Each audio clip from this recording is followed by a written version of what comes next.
Rewind to the glory days of the 20th century, when Argentina was considered an economic powerhouse, boasting a robust agricultural sector and a thriving industrial base.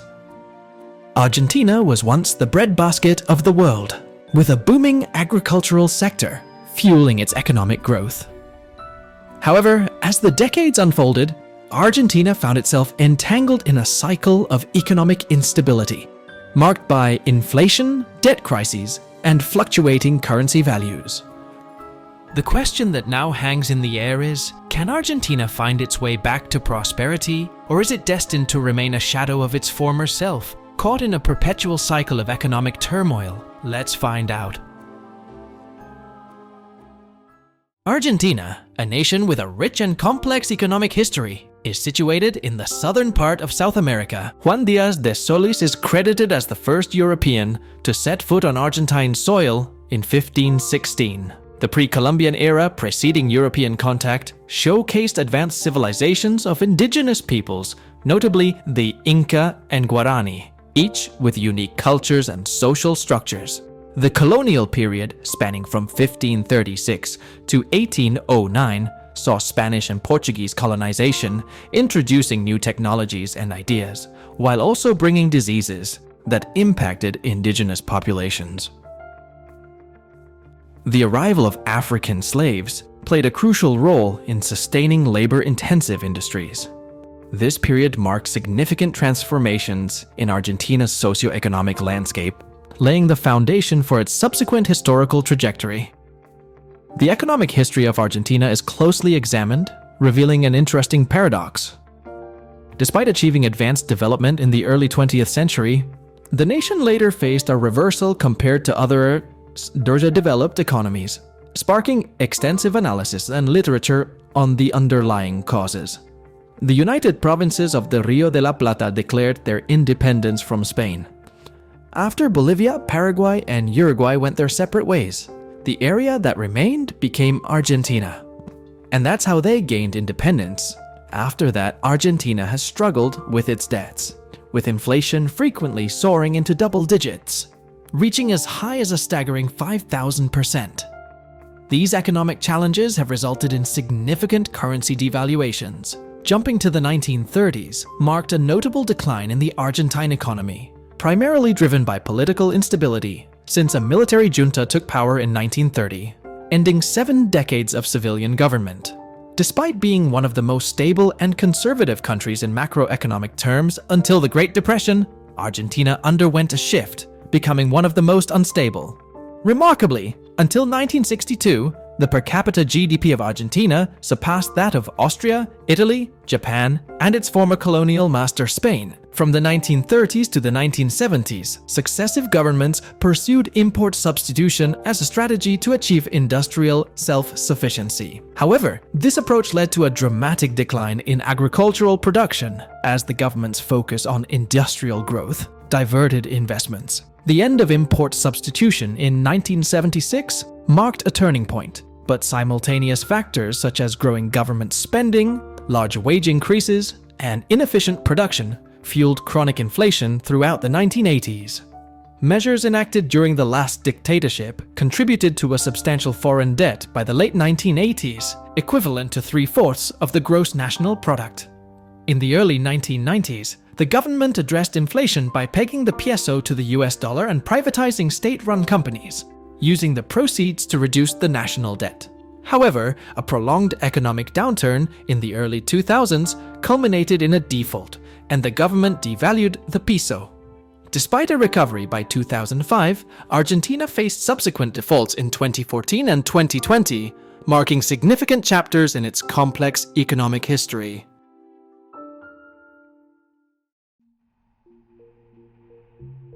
As of September 2023, the annual inflation rate surged to a staggering 124.4%, marking the highest level since 1991. According to data released by the government's Index Statistics Agency, this dire economic situation has created a challenging environment for consumers who navigate daily fluctuations in prices, seeking deals and cheaper options amidst the substantial disparities from one shop to the next, with occasional scattered discounts attempting to lure cautious shoppers. The complex and multifaceted factors contributing to Argentina's chronic inflation include: 1. Currency devaluation. Argentina's heavy reliance on foreign currency bonds and challenges in managing its debt have resulted in a loss of access to international financial markets. This, in turn, has intensified the country's inflationary pressures, as the devaluation of the local currency complicates pricing structures and contributes to rising consumer prices. 2. Economic mismanagement. Severe economic downturn periods in Argentina's economy have led to a significant decrease in government revenue. This economic downturn has created hurdles in servicing the nation's debt, contributing to the inflationary spiral. Mismanagement of economic policies further compounds these challenges, creating a cycle that worsens inflationary issues. 3. External factors. Argentina's inflation challenges are also influenced by external factors beyond its immediate control. The global COVID-19 pandemic has disrupted economic activities, and persistent droughts, intensified by climate change, have impacted agriculture, a vital sector in Argentina.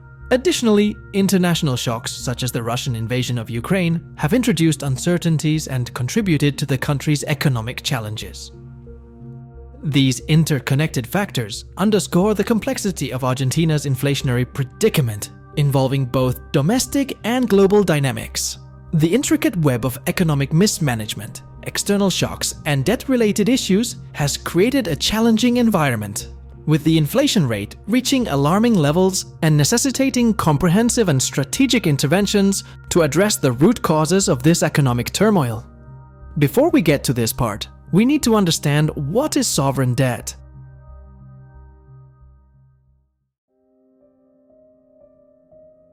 In simple terms, sovereign debt is like a loan that a country takes when its government wants to spend more money than it receives through taxes. This debt includes loans and government bonds. Usually, a country should manage its debt and pay back what it owes. However, there are times when a country finds it hard to do so. Leaders are often hesitant to reduce interest payments or reject debts because it can harm their access to international money, make borrowing more expensive, damage trade, and affect the economy and politics at home. In some cases, though, a country might see sovereign default, which is when it can't meet its debt obligations and needs relief. This relief often involves debt restructuring, a deal between the country and its lenders to cancel part of the debt, with the hope of repaying the rest later. Restructurings usually involve reducing the original amount owed, lowering interest payments, and extending the time to repay. If done successfully, debt restructurings can help a country recover from economic challenges and avoid long-lasting problems. Unlike businesses or individuals, countries don't have a specific bankruptcy process. They can be taken to court over commercial activities, but sovereign immunity limits this. However, restructuring is complicated because it's influenced by the government's politics, involves different types of creditors, like banks or funds, and can be challenging to negotiate. There are ways to encourage creditors to participate in restructuring, including offering rewards like cash or instruments tied to the country's future economic growth. There are also tools like credit enhancement, principal reinstatement features, and promises to treat all lenders equally.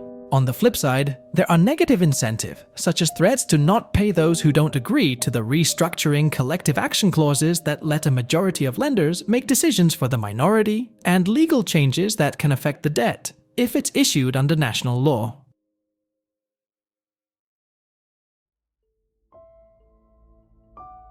Argentina has a history of defaulting on its international sovereign debt, with a total of 9 defaults, including 3 occurrences in the past 2 decades alone. The most significant default took place on December 26, 2001, when Argentina was unable to meet a substantial external debt obligation totaling $93 billion. The reasons behind Argentina's debt crises are intricate, involving economic mismanagement, external factors, and challenges related to currency and debt management. To address these challenges, Argentina has undergone 2 debt restructuring processes. The first restructuring spanned from 2005 to 2016 and involved extensive negotiations with creditors, leading to the formulation of an acceptable proposal. The second restructuring occurred in 2020 and was notably faster, employing controversial measures to bypass collective action clauses. While these restructuring efforts have assisted Argentina in managing its debt to a certain extent, the country continues to grapple with ongoing economic challenges, raising concerns about the potential for future debt crises.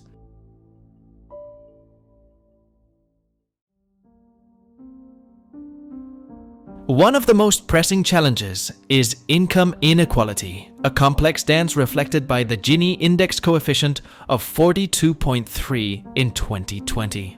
This index lays bare the disparities in family income distribution, with the highest 10% commanding a significant 31%, while the lowest 10% accounts for a mere 1.8%. Household expenditures provide a window into Argentine economic behavior. In 2018, 28.3% of household spending was devoted to food, underscoring the significance of basic needs. Meanwhile, consumer choices were evident in the 1.9% allocated to alcohol and tobacco expenditures. Fiscal matters come into focus, with revenues of $150.823 billion against expenditures of $170.725 billion in 2019, resulting in a budget deficit of minus 6% of GDP in 2017. Public debt, while slightly decreasing, stood at 57.6% of GDP in 2017. Taxation policies are integral, with taxes and revenues amounting to 10.87% of GDP in 2020, influencing the nation's financial planning and execution. The current account balance showed a positive trend, with a surplus of $6.708 billion in 2021, but economic challenges loomed in 2019, with a deficit of $3.492 billion. International trade, a cornerstone of Argentina's economic activity, saw the country exporting goods worth $87.415 billion in 2021. Major trade partners included Brazil, China, the United States, and Chile. Imports, totaling $72.362 billion, featured key partners such as Brazil, China, the US, and Germany. Argentina navigates the economic seas with reserves of $39.653 billion as of December 2021, showcasing financial stability. Yet external debt looms at $278.524 billion in 2019, underscoring the challenges posed by high levels of indebtedness. Exchange rates, standing at 94.9. 91 Argentine pesos per US dollar in 2021 play a crucial role in economic interactions.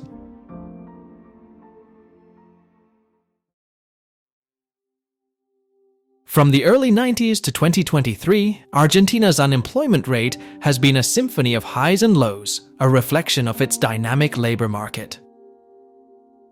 In 1991, stability prevailed, with a modest 5.4% unemployment rate. However, the harmony was disrupted as 1995 witnessed a crescendo soaring to 18.8%, a sharp increase in joblessness.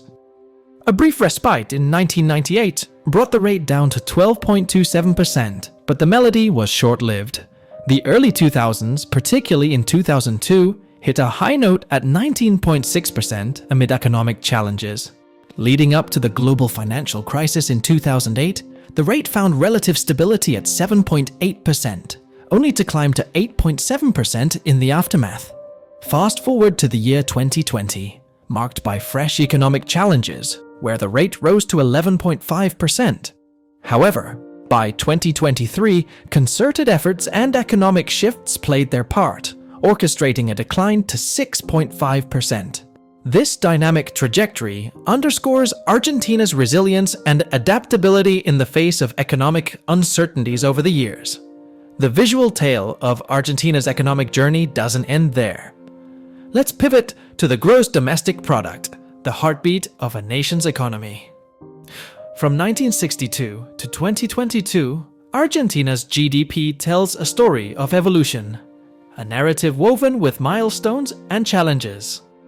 In 1962, the starting note was struck at $24.45 billion US dollars. By 1991, the GDP had harmoniously risen to $52.54 billion, a period marked by notable growth. The early 2000s saw Argentina's economic prowess peak at $116.92 billion in 2000, only to face a dip to $76.63 billion in 2002.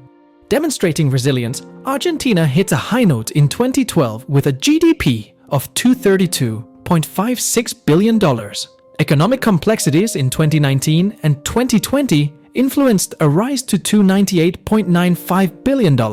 Navigating through these economic shifts, the GDP in 2022 stood at a commanding $632.77 billion, firmly establishing Argentina's presence on the global economic stage. Argentina's economic symphony, told through the rise and fall of unemployment rates and the evolution of GDP, paints a portrait of a nation adapting and marching forward, navigating the intricate dance of economic realities.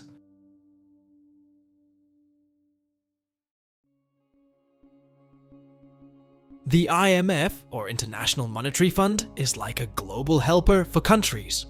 It was created in 1945 to make sure the world's money works well and to help countries in need. The IMF has 190 member countries, and it's kind of like a financial doctor for them. It talks with countries about their money situations, gives them advice on how to grow their economies, and sometimes even lends them money if they're having trouble paying their bills. And before you get confused, the IMF is not the sovereign debt itself. The IMF is run by its member countries, and they have meetings to decide how it should help countries. The day-to-day work is overseen by a group called the Executive Board, which has representatives from different countries and is helped by IMF staff. The IMF's role in Argentina's economy affects the country's economic rules. When Argentina works with the IMF, they often have to follow certain rules like spending less money, making their budget stronger, and changing how things work in their economy. These rules can be good or bad for the country, depending on how well they are followed and how they affect people's lives.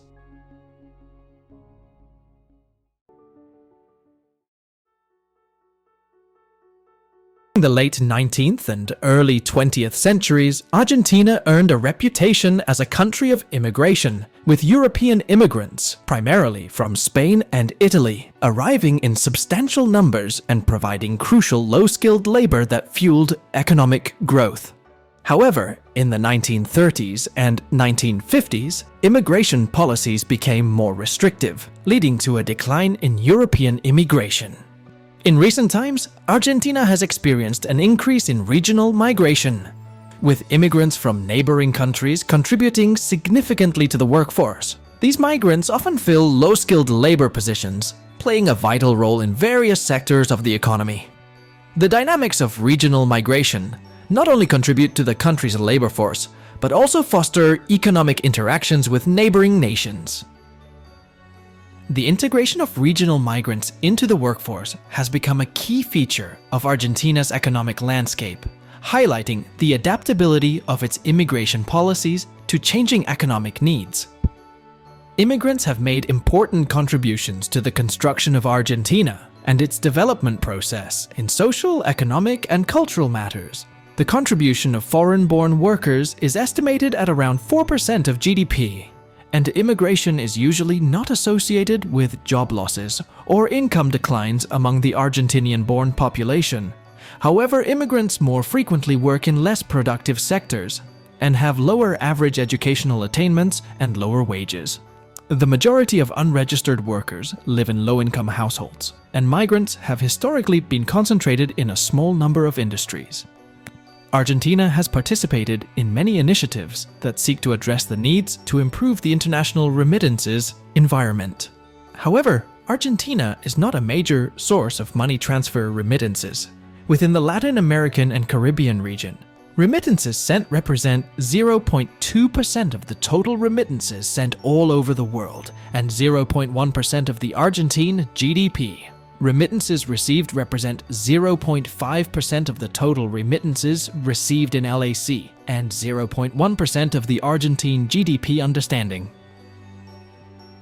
Argentina's history of immigration provides valuable insights into the intricate relationship between migration patterns and economic development, showcasing the nation's ability to adapt its immigration policies in response to evolving economic and political circumstances. In conclusion, a country like Argentina, facing economic challenges, shouldn't have survived this long, and the main problem is mostly debt. However, the fact that Argentina is still standing speaks to its resilience. While debt remains a significant issue, Argentina's ability to navigate through tough times shows its capacity for change and adaptation. The nation's economic history, with its ups and downs, reflects an ongoing process of evolution in response to various factors.